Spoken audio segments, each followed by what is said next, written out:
Prohibition is synonymous with speakeasies, jazz, flappers, and of course, failure. I'm Ed Helms, and on season 3 of my podcast, Snafu, there's a story I couldn't wait to tell you. It's about an unlikely duo in the 1920s who tried to warn the public that prohibition was going to backfire so badly it just might leave thousands dead from poison. Listen and subscribe to Snafu on the iHeartRadio app, Apple Podcasts, or wherever you get your podcasts.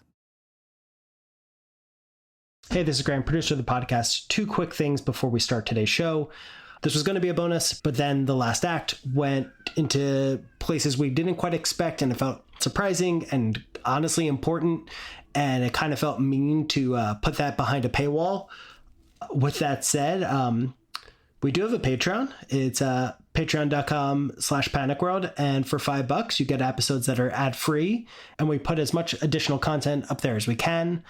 And it really helps us, and we'd appreciate it if you did that. We think we do something worth $5. And then second thing, we've gotten a pretty strong response to the episode about my friend's dad being a Holocaust denier. I'm sad to say a lot of people seem to relate, and that gave us an idea. If you or somebody you know is suffering from a internet brain warping and you would like to vent and discuss it and possibly have clips of it played for Ryan at a later date, having the trauma we're all living through turned into content for the show, we would love to hear from you.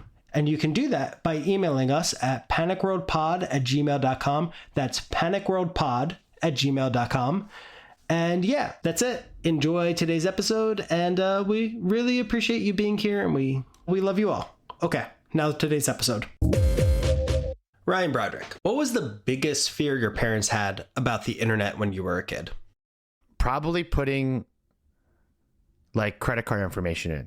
That was probably the big one. Yeah. They didn't know that I had a secret AIM girlfriend that I met at a Green Day concert when I was 15, and was talking to all the time.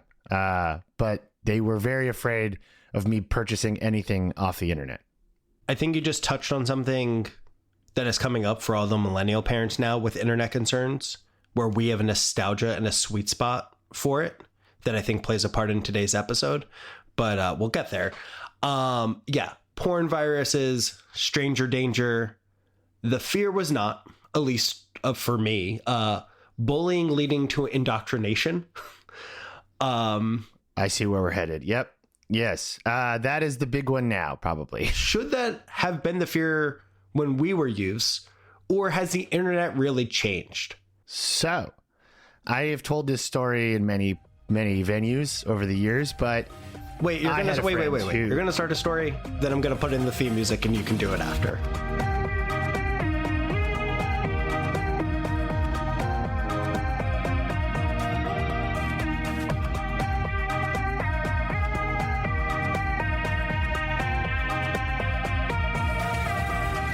Today, because of online bullying, we are talking about Adolescence, the Netflix 4-part series that is teaching parents everywhere that Andrew Tate is bad. I am Grant Irving. This is Panic World, a show about how the internet warps our minds, our culture, and eventually reality.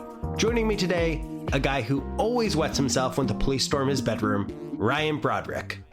That's because I pay them to come on in. That's because it's a whole thing I'm doing. Right. They're like, oh, this guy again. Yeah, I'm diped up and ready for you, officer. What is it where you were horrible 4chan people send the cops to people's houses to swat? Yeah, you twat yourself. Yeah, I swat myself and then I just pee my pants. I was like, God damn it, this guy again. I have never been swatted. I knock on wood. But you heard it, listeners. Ryan is asking you, please swat him. All right, tell your story. I don't live that life anymore. I had a friend who was radicalized online in the 2000s. And like looking back, that's exactly what was happening. And when the rest of the planet started to radicalize itself in the mid 2010s, I was very familiar with the sort of general pattern of it. So it was, to answer your question at the top, which you didn't even wait for me to answer, you just like jumped into the episode. That was a thing that was happening in the 2000s. It just wasn't happening on a scale that made people care about it or even realize it. You think that what's changed is the scale that it's happening on? I think everything now is about scale and speed. So like, and you know, we've shown this in all of the episodes that we've done so far. The problems that we have on the internet are not particularly new, but the fact that they're happening on a device that lives in your pocket immediately, whether you're inside your home or not, is the difference. Whereas my friend who was radicalized, his radicalization engine was a giant box that like lived in his living room, and he could only access it a couple hours a day via a very slow modem using very archaic websites. But now, like, you can just be, you know, at school watching hours of Andrew Tate clips, you know, with a headphone in your hoodie, and nobody knows. And that is the difference. It's much harder to separate out, I think. It sounds much harder. How did your friend fall into, like, what were the first steps of him being indoctrinated? He was always really into punk music. Oh, right. And he was always really into like DIY stuff, like punk music and stuff. But like Bad Religion, No Effects, like the fairly, you know, edgy, edgelord, but liberal-ish leftist bands. And then he got, towards the end of high school, he got really invested in the Ron Paul presidential campaign. And he was using Reddit and Something Awful and 4chan, because we all were. I remember seeing like Nazi stuff on those sites and just thinking like, that's really goofy and silly and dumb. Sure. But he got really invested in Ron Paul. And then through that, he started getting interested in Bitcoin. And then I remember there was a day, it was one of the last days I ever really considered like him a friend. I would see him on and off after, but we were never close. We were sitting in a Target parking lot smoking weed, as you do. And he turns on some music, and it's like completely indecipherable, like punk music.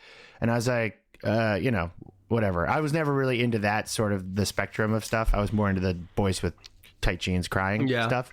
But totally unproblematic boys crying. Yeah. Totally not a single groomer in that group. That's for sure.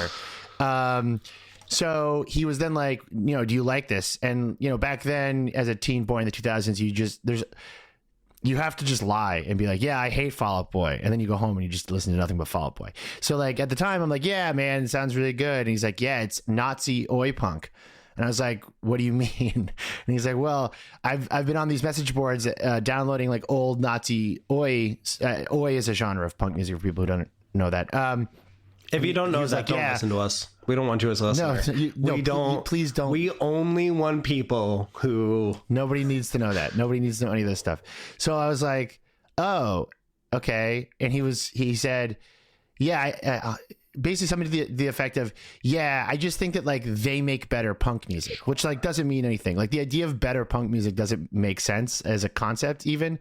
And I just remember sitting there kind of like in the car, just being like, what the fuck is going on? And his pipeline was at first irony too, because he kind of like he had that kind of, you know, like the voice that like Stinky Men use when they talk about wrestling, where they're like, yeah, this is like so good, and you're like, it's not good, and you know it's not good. I don't want to get in a fight with wrestling guys, but like there's always like a stinky guy on your couch in college that like is talking to you about wrestling stuff in the exact voice that my friend was using to talk about how like Nazi punk was more authentic punk music. Yeah. And that's when I was just like, I can't fucking do this anymore. Hearing about that sort of like Nazi edgelord thing, like I was never directly on 4chan. I would just talk to my friends who were on those things, but I was like, I'm not going into the cesspool. But I was torrenting UFC fights as a teen, and the chat would just be somebody be like, that guy's crushing like Hitler. Like there would be just one person just spamming, and like in the fucking site you couldn't ever like close the chat too, so I was like, I'm just trying to watch John Jones, you know, like get the Nazis out of my UFC, a thing that totally is not going to become a major part of the rest of the world. But I do think that experience is very important. You know, I assume we're going to be talking about the Netflix show Adolescence at some point here, not to do what our guests do on this show. Yes, but before we get to sort of the modern idea of radicalization, I do think it's really important for people to understand that like it is not like a magic piece of code that turns people into neo-Nazis. It can definitely expose you to far right or incel ideology, by recommending you content, but that content is being made by the exact kind of guy that is going into the UFC pirated stream chat room and saying Nazi stuff, hoping that somebody takes the bait. It is a guy doing it every single time. And as we see in Adolescence, it like almost doesn't matter if you take it seriously. Like the guy on the other end of that chat could have just been a 15-year-old who was seeing who he could upset and like who would fight with him, right, and like could have like had no ideology. Eventually it doesn't matter. Right. But because we were bullied, it's actually very funny. I like received multiple messages of people just assuming we were talking about adolescence, and they were like suggesting guests or angles, and I was like, I was not gonna. Okay, fine, fuck you, thank you, I love you, give us $5. You're being weirdly aggressive about this. I think it's a fine topic. It's a great show. I'm excited to talk about it. I agree. I thought that I feel like being known in that way felt uncomfortable to me, but that's for me in group therapy. Okay. Yeah. That sounds like something you should work through. But now, because apparently we're a TV podcast, I have to say spoiler warning. We're not going to be reviewing the show in like a TV movie way, but we are going to be like talking about what happens in it. We could. You're really torn up about this whole thing, huh? Like, I think we should just have a conversation about this show. It's an interesting show. I like the show. I just meant like, you know. Yeah, you just seem very caught off by this whole thing. Yeah, no, we should talk about it. It's a fantastic show. But spoiler, if you plan to watch and you know how TV spoilers work. All right. So Ryan, you enjoyed the show. Do you have any overall big thoughts? Dude. Jesus fucking Christ, dude. Okay. Yeah, no, it was good. I was, whenever I watch stuff like that, so I guess I should start with like half of my internet footprint is still very British from like when I lived there. So I saw people like in the British media talking about this show a bunch, and I was like, oh, that's interesting. Like it seems to be like causing a real row, as they would call it over there. And so, a couple weeks ago I had a free afternoon, so I watched it, and I kind of knew it was about something to do with Andrew Tate and incel culture and something. So I went in like a little skeptical, as I do with anything, but people like to do this to me all the time. Like when I go to all of the various parties that I go to all the time, because I'm a very social person, they're like, oh, did you see like this documentary about this thing that you write about? And I'm like, no, I did not. Because I try very hard not to like do that. Like I don't really watch TV shows about the internet. I mean, although if you are wondering like what I think the best thing about the internet ever made is in terms of fiction, I think it's We're All Going to the World's Fair, the movie made before I saw the TV Glow by Jane Schoenbrunn. But like, yeah, I don't typically seek that stuff out because like I live in those spaces. But if you think that Ryan just said all that as a desperate plea for Jane to come on the show, you are correct. We would love for you to come on the show. Please come on the show. That is true. But I was very impressed with Adolescence. I thought it there was like maybe one or two moments where I kind of went like, ugh. But other than that, like I thought it was a pretty accurate portrayal of what I've seen. Yeah. So I want to talk about this moments, but let me give full context in case, I think that there are people who probably don't want to watch that, but want to know like the big takeaways. So the first episode takes place largely at a police station where you see the bureaucracy at work. You learn at the end of that episode that this 13-year-old English boy, Jamie Miller, stabbed to death a classmate, Katie Leonard. The second episode largely takes place at a school where eventually the police find out that Jamie was being bullied online, specifically about topics related to inceldom. The third, my favorite, and I think most people's favorite episode, is Jamie talking to a psychologist, and you see him vacillate between being a relatable 13-year-old and then a hostile resentment towards being out of control that seems steeped in misogyny, that I think the show is arguing is from like a cultural indoctrination at large. Lastly, we spend a day with Jamie's family as they are harassed and even worse subjected to fans of Jamie who believe he's been set up, and they're dealing with their guilt. The thesis of the show, I think, is really nicely summed up by its co-writer Jack Thorne, who said in an interview, "There's the old saying that it takes a village to raise a child, but Thorne said it also takes a village to destroy a child. He added he just wants adolescents to persuade the village to help these kids." I think that mission comes through in like it being a oneer, you know, it's all one shot, no cuts. So it creates this like, every episode is just one take. Yeah. Which makes it feel extremely real. Like you're moving at life pace through these things, which can almost have like a documentary vibe to it. So this is an attempt at making hyper normalization at reality speed, and I thought it was really effective and kind of nauseating.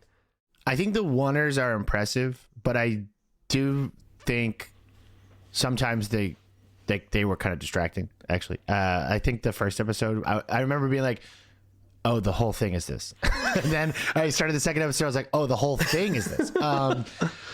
Which is like fine. I mean, there's certain things you can't really do without the oneer, and they're really well done. Like the scene with the therapist. I feel like the bulk of the show is essentially all of the adults in this small town sort of like coming to grips with what has happened and why it happened and how it happened. And so the pacing of it, I think, is well done, where they're choosing specific hour-long moments in this story over like a period of weeks and months to sort of like show in real time how these adults start to kind of understand what this kid has been up to. And the show, I think, is doing a very tricky thing where it is trying to not... Basically, anything you do about the internet is immediately dated by whatever version of the internet you're doing it about. So it's clearly trying to make something that can like last the test of time. And the show, I would say, succeeds 90% of the way. There is a scene where the police officer who's doing the investigation meets his son in school, and his son gives like this extremely hand-fisted, like quick little like Wikipedia articles, dialogue about incel theory, where I was just like, yeah, I guess there's like no good way to do that. Like there's no artful way to have that done. Wait, have you, this is a weird question, but like, do you spend time around teenagers ever? I can't legally answer that question. Oh, I do. I've also like interviewed these people. Like but they don't talk that earnestly about this stuff. That's the problem. I used to work at a teen center, and like, I don't know. It struck me as true because I had very sweet children who thought it was very cute that I had no idea what they were talking about. And I don't disagree with that. They were like, yeah, let me break down for you all of the things in this video you're missing. And I don't disagree with that. I just think that like, it's the one moment where I was like, this is a little too expositional, which is fine. It kind of has to be. And the fact that the show, now that the show is like being offered to screen for free in UK schools, I think it's important that like there's some like very clear like, okay, like we're going to talk about the 80-20 theory, which is like this big like incel sexual marketplace concept. Like that stuff is useful. And I thought the depiction, it ultimately doesn't matter because the depiction of the little boy, the killer, in the third episode is like, it is the heart of the thing. Like being able to capture the shape shifting of a like little boy who's been brainwashed by the internet in literally real time is, I think, the hardest thing to pull off, and they do pull it off. So like that to me is all that kind of matters in the end. Yeah. That and the depiction of the parents having no idea. Like those two things are the core of not even just the show. I think they're the core of the coin, to use Fox News's concept, the crisis in masculinity right now. Like those are the two issues. It's how can like this little boy still be a little boy and also want to murder girls in his class, and how can the parents not know? And like that is the heart of it. Yeah. The thing, I want to talk about those in a bit, but the thing that I thought was, I was like, oh, you fucking like nailed it, was the scene in the hardware store where the dad's buying paint. Yeah. And there's the creepy little hardware employee who like then spins him a conspiracy theory about how his son is innocent and is like saying, I'm on your side. And I was like, that is it wouldn't be yeah, that bitch deserved it, which I think is what most shows would have gone with. But instead, like, I've intaken all this cultural misogyny and clearly, like, this is a setup. I was like, that is exactly like, and I haven't seen that, the insidiousness of that feeling of like, oh, like we are so out of our depth. Like we have there's no way to talk to this person and reach them. That's where you get the like the Project Mayhem Fight Club vibes. Yes. And that is such a hard thing to communicate, because actually a couple of minutes ago when I was saying like they talk in code, they sort of talk in circles, they're not very earnest. Like that is what I mean is like, you know, you can have an hour-long conversation with the most violent incel imaginable, and they're probably not going to tell you anything straight. Like it's all going to be in these weird coded kind of like circular logic kind of things. And and actually, I mean, they kind of pull it off with Jamie in the third episode, where he's like trying very hard not to, you can watch the little boy like clearly know that if he says what he really thinks, they'll catch him. And so, yeah, the hardware store kind of reinforces that, where that episode is, I think, the weakest of the four, but it does something very important, which is it's like a normal day out with the family. They're still trying to like ignore what has happened, which I think is like even more fascinating. And then like life just doesn't let them. And that is sort of, I think, the point. You know, I've seen a lot of arguments about like the depiction of the family in the show. And I think that like the fourth episode makes it pretty clear, which is that like they're trying very hard to ignore this stuff, and it's impossible. And that's true for every family right now. Every family, I was going to say every family of a boy, but that's not even true. It's every family, because like the women are the girls are the victims. So it's every family right now is trying to ignore this, and they can't. Yeah. What I think the show did was give us a window into a different culture that's trying to not ignore it. And that has led to a wide array of think pieces, some better than others, and a whole lot of freaking out. So why don't we take a break, and then we can dive into see if there's any good solutions to come out of this Netflix show. Have you ever heard of Insert Coin Clothing? They're all about trying to help people take their love of video games from the screen into the real world. You know, it used to be that people dressed up in a way to let you know what they liked, you know, what they cared about, and then people kind of forgot to do that. So it's great that Insert Coin Clothing is trying to help, you know, people show off their nerdy love of different video games. And they've got shirts for all kinds of different video games. You know, Ace Attorney, Astrobot, the Kojima games. I'm a big Metal Gear Solid 5 guy, so like that's pretty good. Mass Effect, Overwatch.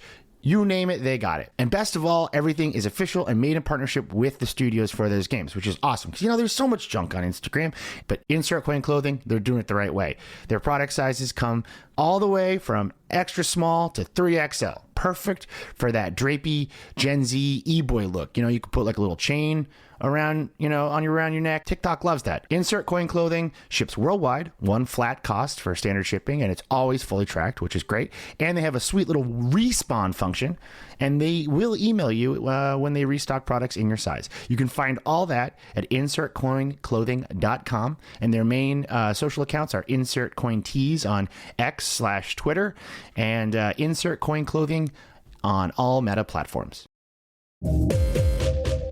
I guess the show kind of established this by like the like lead police officer investigating the case. It's his son at school that he's talking to. It's made clear that his son is bullied too and like doesn't have a lot of friends, but like the show's not trying to be like every bullied boy is going to be radicalized. And what that fourth episode also did was show that like, yeah, look, their daughter like turned out great and is like this sensitive person. What makes it almost harder to track down is that it's violent and it's more rampant, but it is like it's such a random draw, you know. Like, well, and like that the bullying aspect is interesting, and I think we do need to talk about this because in the third episode, Jamie is talking about how ugly he is, which is like meant to be absurd. Like he's central casting.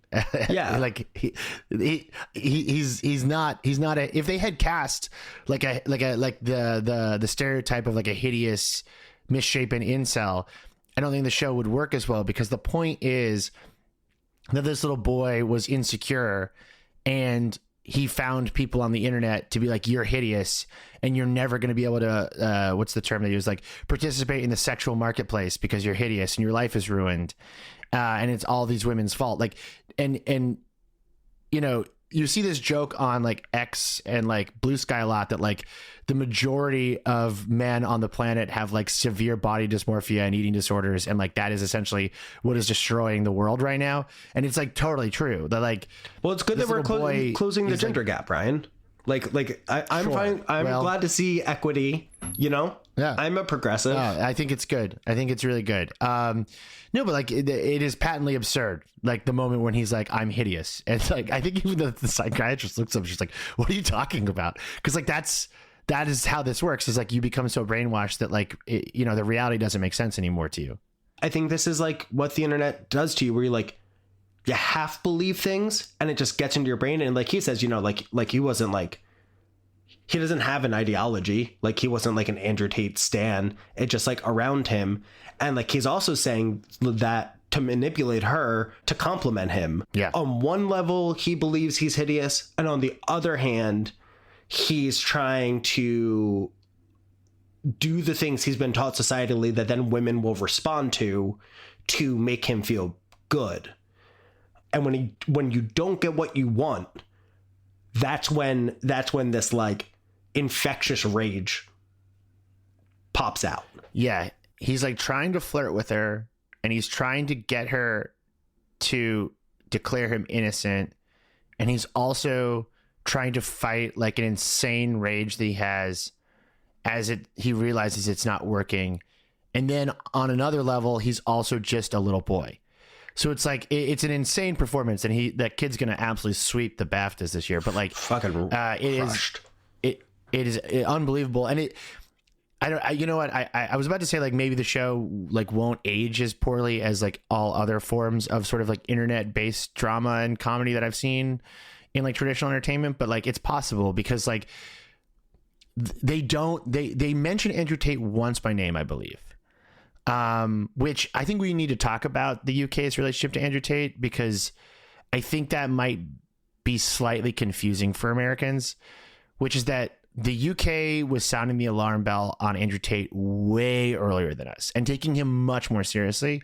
Shanti Das in the Observer for The Guardian wrote an article in 2022 titled "Inside the Violent Misogynistic World of TikTok's New Star Andrew Tate."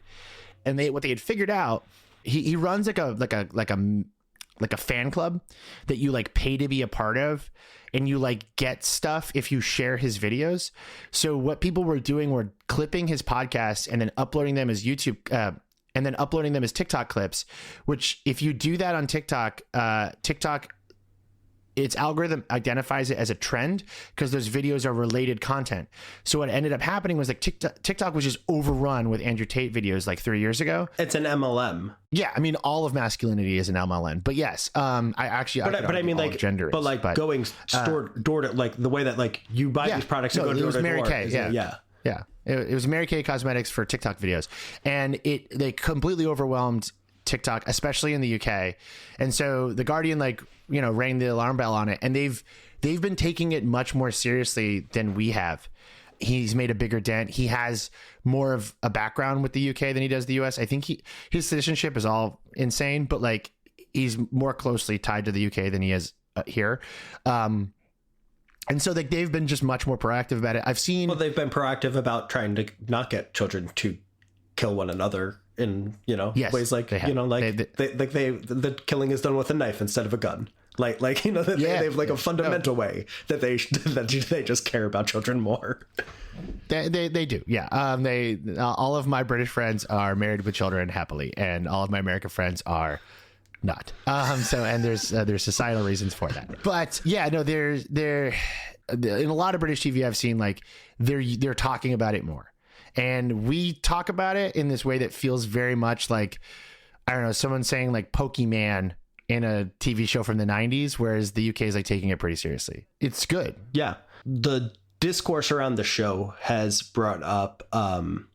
one of the topics of our first episodes, Jonathan Haidt's Anxious Generation. And the co-creator, Thorne, said he does want the UK to ban social media for kids till they're 16, which is one of Haidt's rallying cries. Before we get further, banning social media for until 16, good idea, bad idea, Ryan? You get the deciding vote. So we're not talking about America. We're talking about the UK, which they're already surveilling each other, and like they're already living in like, they have a very different world that they live in over there, and their internet is very different. I actually don't think banning social media until you're 16 in the UK would be that difficult. Here, I think would be probably very bad, because there's no way to do it without like enforcing like, you know, your ID and stuff. And that's really the issue. Like whenever people talk about social media bans, like what they're actually talking about is social media surveillance. It's like, because you have to be able to, you have to prove that someone's under 16. Yeah. Right. So you have to have some sort of apparatus there. The UK, like I said, is just different. I'm of the mindset that it's bad. I don't think there's a way to do it safely in any context, but I do understand why the UK is doing it or talking about it. That's my nuanced answer there. It's just that, like, I think here would be a disaster. I think in the UK it would just be like another lost digital freedom that they have no problem giving up half the time anyways. So I don't know. Yeah. One thing we talked about in the Haidt episode was that in America, all of our internet conversations are just used to like shoehorn in your cultural war thing or to humiliate Mark Zuckerberg for your own political gain. None of it is happening sincerely. So it was really interesting to have this window into a country that seems to be earnestly talking about it in a way that is like actually cares about welfare and safety of children and not. Well, let's break it down then. Hold on. So you mentioned gun violence in the UK. The UK banned guns in 1996. They banned them after the Dunblane massacre in Scotland. 16 kids were killed, and the country was just like, enough. And they passed a bunch of amendments about firearms over the next couple of years. And now, yeah, they have knife crime, but like, and I had to use my ID to buy a kitchen knife in a Sainsbury's once. But like, other than that, like, they don't have gun violence.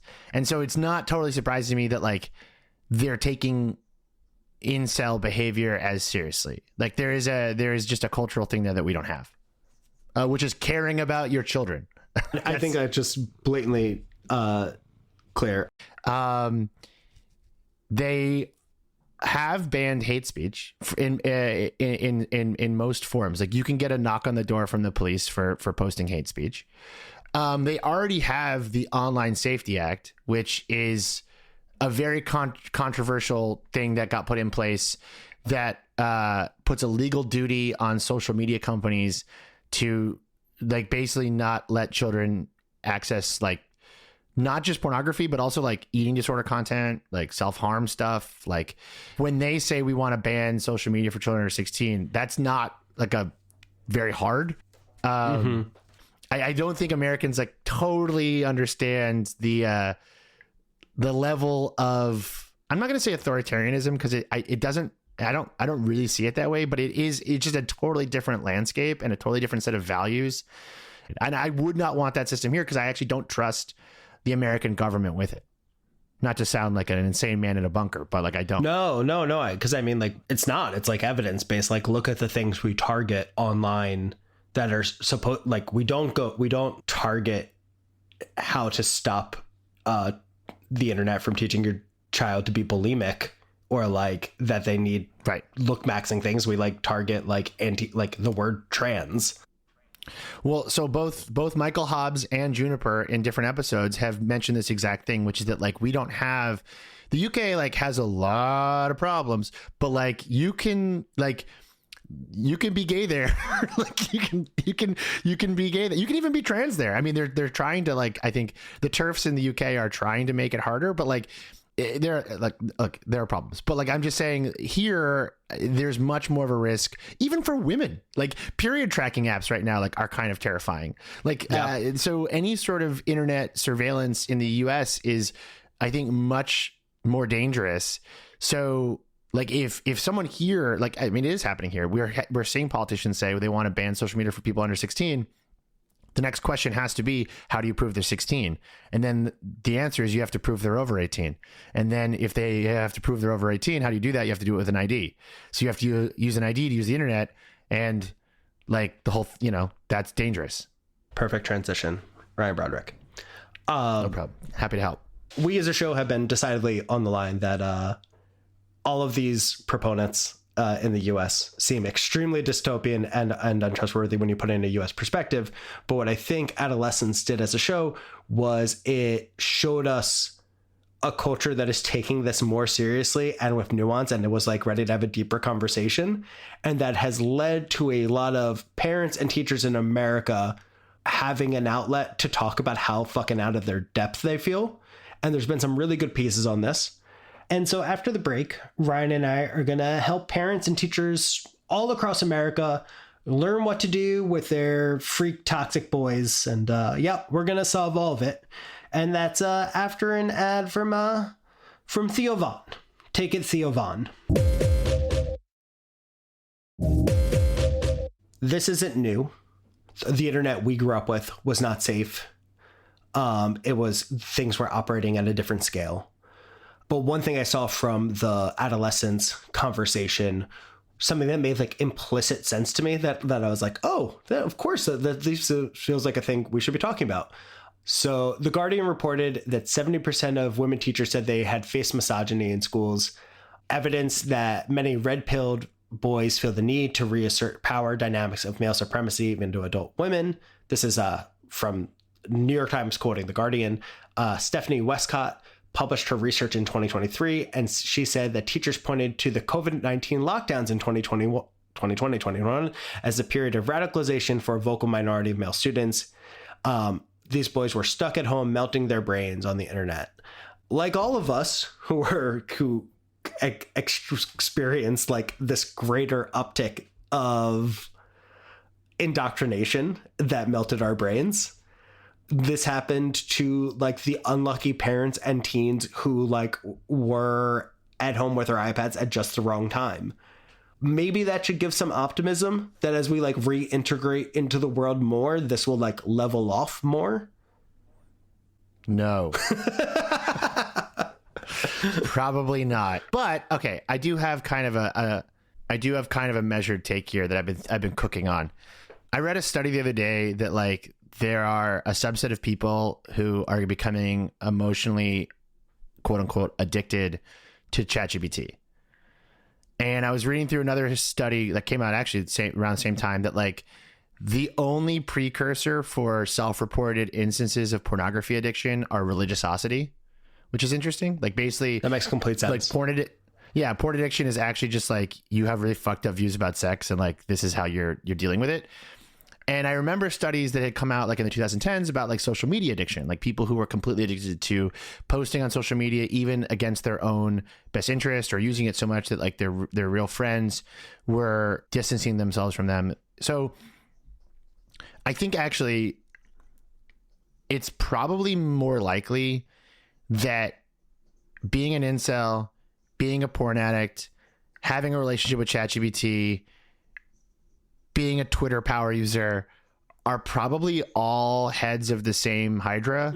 I think for a subset of people, the internet provides an emotional replacement that is extremely seductive and engrossing. And the pandemic being the moment when teachers started noticing more incels in schools makes sense, because based on everything that we can see, the pandemic was a moment when more people started to use the internet. So I don't actually think it's like a matter of this ideology spreading. I actually think it's just like there's a subset of people that this will be true for because of the way the internet sort of interacts with the human brain and the human emotional system and all of that. It's the same kind of like logic behind like the rise in gambling online during the pandemic. And like, there's just a bunch of like weird the resurgence of eating disorder content on TikTok during the pandemic. Like there are mimetic social diseases. And I think like toxic masculinity is one of them. That's really bleak. I don't know if it's bleak. I actually think like we talked about this on the Holocaust denial episode, which is we got to come up with a better like way to describe our episodes. But My like, friend's dad. I do.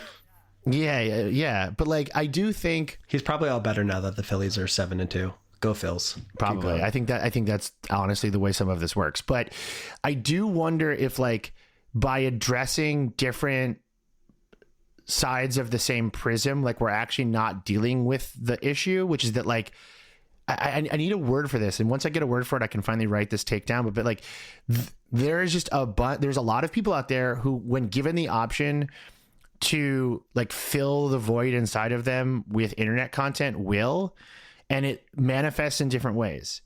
And if we can target that, we might be able to kill the whole thing. Like that's the issue. The issue isn't First, we have to kill all the Disney adults. honestly, they're fine. They're having a blast. But like, I haven't seen anything good about incel recovery. We also talked about this. Like, it's like being an alcoholic, where like they kind of have to realize that like this is a problem for them, and if they don't, you can't really fix it. But if we're talking about children, and we're talking about like how do you basically teach media literacy to children to stop mimetic social diseases from forming, maybe the answer is to like teach them about like how their emotions and the internet intertwine. Maybe that's the moment to catch it, because once they radicalize, I mean, we actually, you know what is a really good example? ISIS brides. So like Ellie Hall, former guest of the show, close friend of mine, she spent years interviewing the women who would travel from like the Netherlands and even America to Syria. And she was like very deep in like ISIS bride Tumblr, where like they were posting propaganda, and she's very familiar with that world. And it is a similar process to becoming an incel, where like most of these girls like were like emotionally vulnerable and groomed online, and then traveled to Syria to become like a bride as part of like the Islamic Revolution that was promised to them. That to me is the exact same pathway for like everything else that we talk about the internet doing to people, whether it's an eating disorder, whether it's, a porn addiction, or being an incel, or being a neo-Nazi. Like, it's all the same roadmap. So it's got to be something at the beginning of the road. Yeah. Like before they get on the highway. It's at that most emotional, vulnerable place of looking for belonging. Well, that's fascinating. We should have her on to talk about that. That's a great episode. I told her she's not allowed back on the show because of her dog eating a bone the whole time. I will undo that. All of that vulnerability that seems to be bombarding places is terrifying. I think mostly millennial parents of their becoming teens, who I think have, as I mentioned at the top, a nostalgia. Like they had AIM boyfriends and girlfriends too that we all feel nostalgic about, and we're kind of fucked up by seeing like guys get fucked to death by horses, but also like had this like soft spot towards the internet. And like also I think a lot of the fear mongering of our parents of like, you're gonna get kidnapped by a stranger, or like you're gonna get arrested because you've pirated so much music and they're gonna break down your door and take you to jail. I think that the discourse from adolescents of millennial parents is like, I don't want to be causing a moral panic. I don't want to be overreacting that what is happening with the youth now is the worst thing that's ever happened to them, and be repeating that cycle. But they also like kind of rightly feel really fucked out. So I want to quote this really good piece from The Cut by Catherine Jeser Morton, who wrote, in one corner, we've got the idea pushed by Jonathan Haidt that kids need more independence among their own peers, that quality time with adults is not what they're missing. In the other corner, whenever we leave kids alone, it's far too easy for them to get sucked into toxic online vortexes. Adolescence seems to argue that the example set by the parents is the last line of defense against the manosphere. No pressure. Maybe. I'm trying to envision like what a parent could say if you notice your son is becoming radicalized and saying red pill stuff at the dinner table. I'm trying to imagine what could possibly be said to that boy to make him not do that by their parent. And I struggle, because they're always going to view it as like the parent, suddenly you've kind of maybe made it cooler by accident for them, more dangerous at least. The point I was making earlier about sort of like all of these being tied together may come in here too, because like there's a band that's reuniting that has, allegations, an emo band that has allegations surrounding them. And it's led to a lot of conversations with women in my life right now about how almost all of them have some kind of grooming story, whether it's a serious one or one that, they kind of look back on and be like, huh, that was weird. But almost all the 30-something women that I know, not to humble brag, they have some kind of grooming story, and I would say 9 out of 10 times it involves the internet. And I do wonder if like millennials are being a little rose-colored glasses about our own internet experience, when once again, like this kind of stuff was happening, but it was just manifesting differently. Look, I don't want to say men's rights guys have a point, but the fact that now it is like, let's call it what it is. It is largely adult men grooming young boys and turning them into gender extremists. And we are treating it. That's a great way to put it. That is what it is. Like Andrew Tate is grooming young boys. Andrew Tate acknowledges that the only person who cares about his Bugatti are 13-year-old boys. Yes, they all do. They know this. No woman is impressed by your gross looking suit and your... No, he's not. He's an action figure. Like he's not for female consumption. So the idea that we're sort of treating this differently, to me, than we would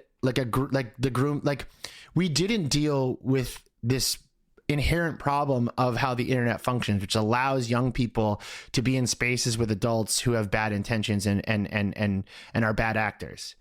And that is old. I mean, I remember, I think I've talked about this on the show before, but I don't know if I have. I had a conversation with a YouTube moderator years ago, asking them like why they can shut down ISIS content and why they can't shut down men's rights content. But it's the exact same kinds of vectors. And the answer for people who don't remember is just that branding. ISIS was good at branding. Yeah, it was just, but the men's rights guys are pretty fucking good at branding now, actually. They're all using the same words and they're all using the same thumbnails.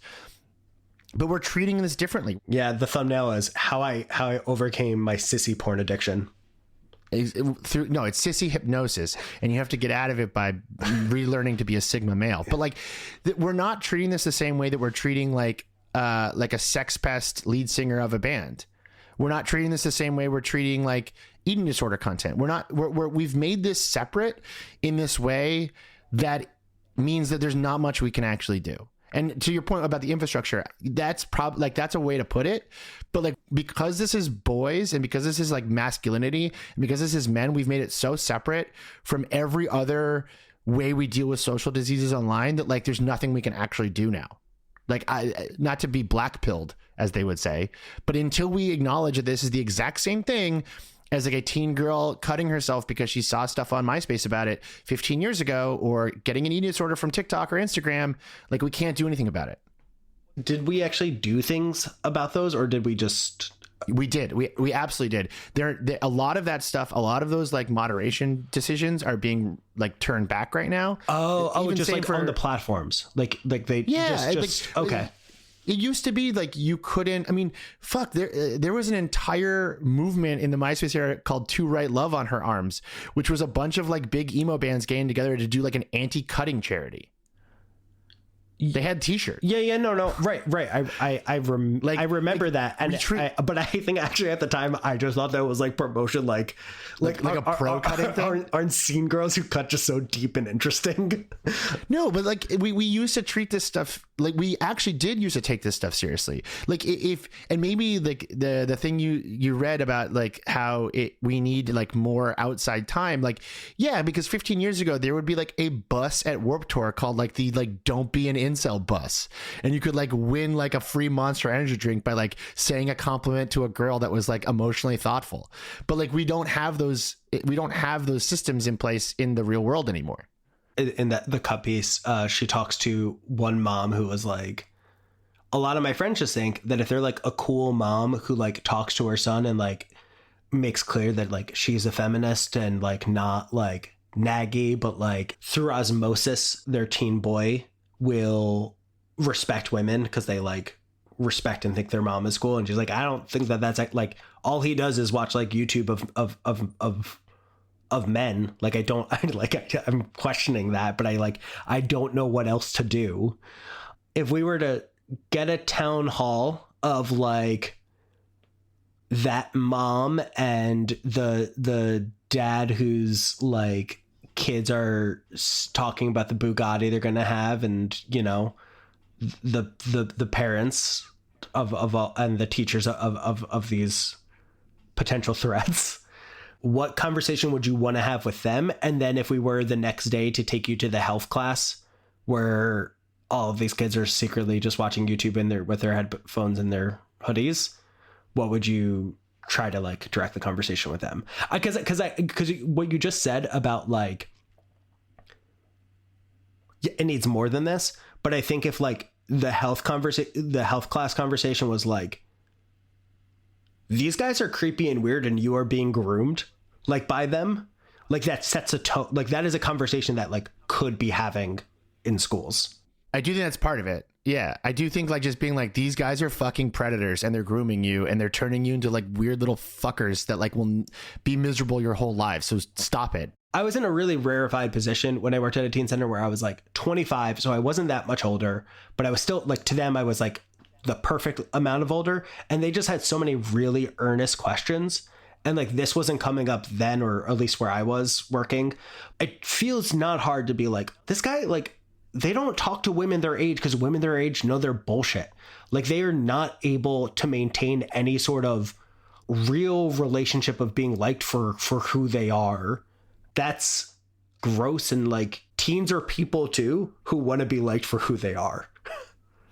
Well, to sort of move the hypothetical, like I'm in a health class or a town hall thing off the table, because just for a second, because I do think there's like one piece of this that we haven't hit that is like really important, which is like, if you watch all this stuff, if you watch all these videos and all these channels, all these guys, they are saying something that is true. And that is that men right now do not get the misogynistic paradise of like their fathers or their grandfathers' lives, which is like you. And now there's all kinds of social and systemic reasons why a man cannot support one or possibly two, like one family and a secret family on a single income and own a house in 2025. Mm-hmm. But that is the heart of what they're getting at. They're saying this world that you're living in now is so much worse than the world that your father or your grandfather lived in. And if you take my advice, we can either survive in this world and get what we want, or we can change this world back. So the thing that I always sort of think about when I hear that kind of stuff, which, you know, I have over the last year, one of the biggest sort of like changes in my own thinking and my own writing about this stuff is that nostalgia is inherently a fascist trap. That like there's very few ways to like genuinely engage with nostalgia without sort of like having to eventually promise people that things were better back then. And they just weren't. And there's no way you can ever return to anything. So I think one of the core ways to deal with this stuff is to come up with a new story, a new story of what masculinity is. And that has to be, unfortunately, done mostly by men. Like that can't, like we talked about this, I think, in the Luigi episode, but like there has to, and that's why I don't totally That's a good guy for us to, you know, disseminate to the youth. I mean, honestly, he's not a bad one. But like, we talked about this in the leftist Joe Rogan one. Like we have talked about this before, but like for the bit about the cool mom, like I know that she probably wants to feel like she has some sort of like agency here and can do something. But like the things that I learned about what being a man looks like, I learned from like very quiet moments in like the car with my dad alone growing up. And like some of them were good and some of them I'm in therapy to deal with. So and some of them had to deal with poor semen.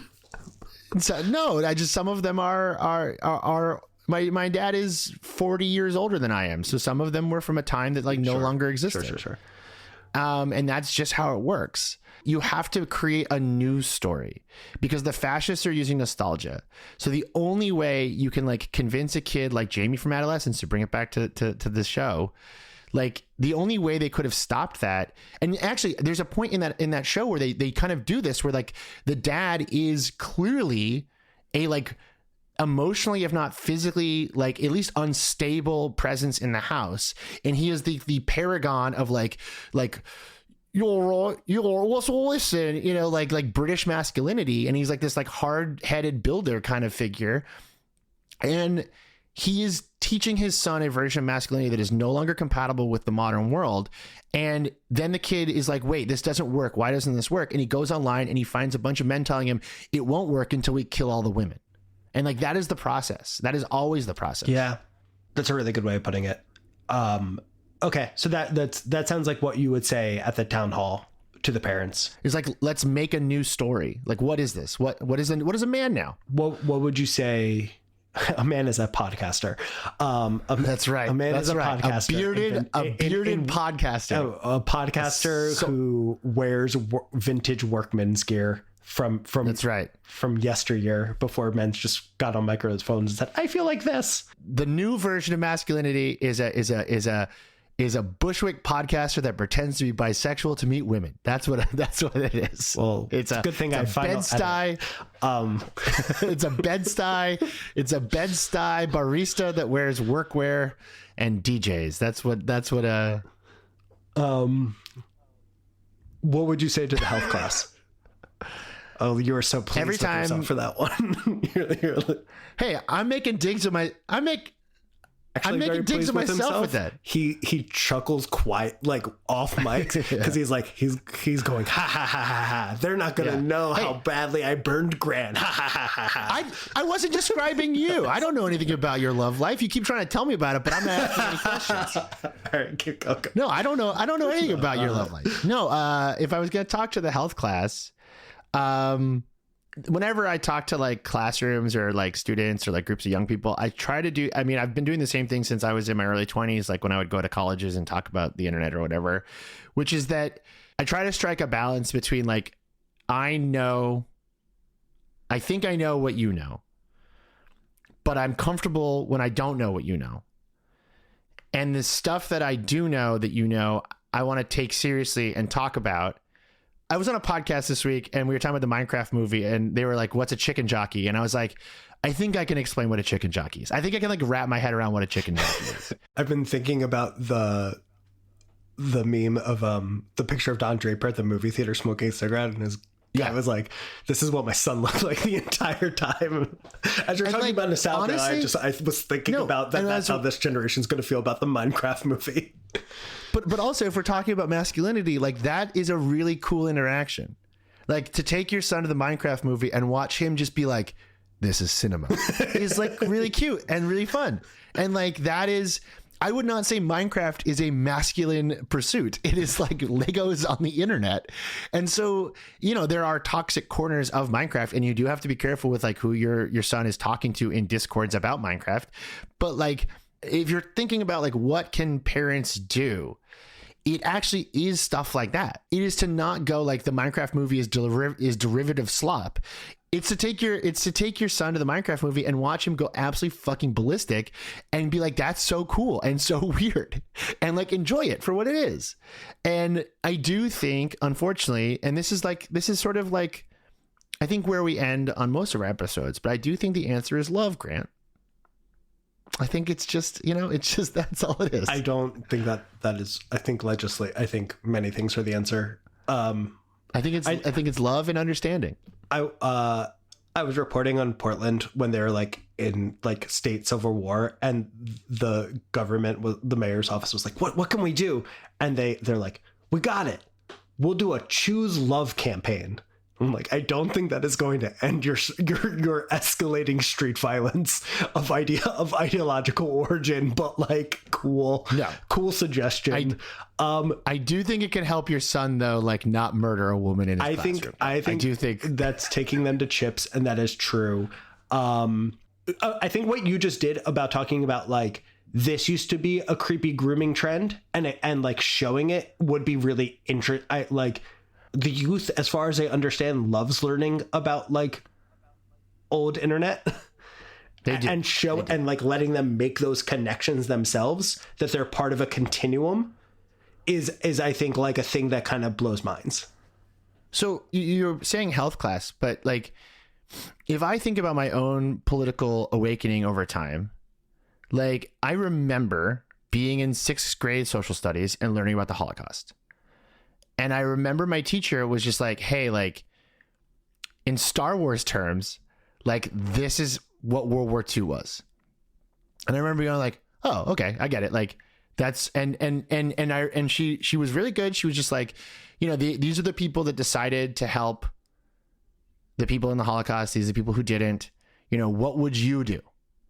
And it was like this early kind of germ of just like basic social theory.